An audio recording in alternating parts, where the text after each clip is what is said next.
పరిపాలన కాలు కుదిశారు. ఎంతసేపు కక్ష సాధింపు చర్యలు జరుగుతున్నాయి. ఎంతసేపు నా పేపర్లోనో నా సోషల్ మీడియాలోనో ఎవరైనా ఏదో తప్పువాక్యం రాస్తారా ఏ రాస్తారా ఇది చూడడం. అడిగినప్పుడు వచ్చి దాన్ని కాదని ఖండించుకోవాలి బాధ్యత ఉంది. భాషలో బాగోపోతే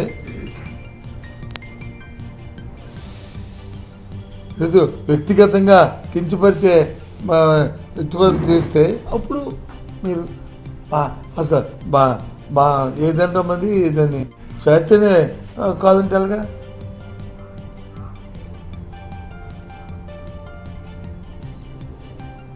మనం మాట్లాడచ్చా ఎదుబాటు వచ్చేది పడుతుంది అవతల వాళ్ళు మాట్లాడితే తప్ప.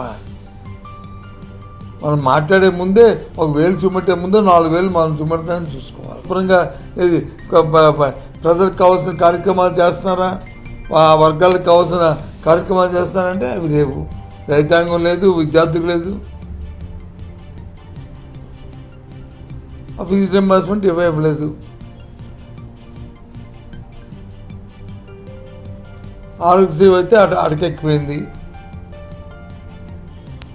ఇబ్బంది పడుతున్నారు.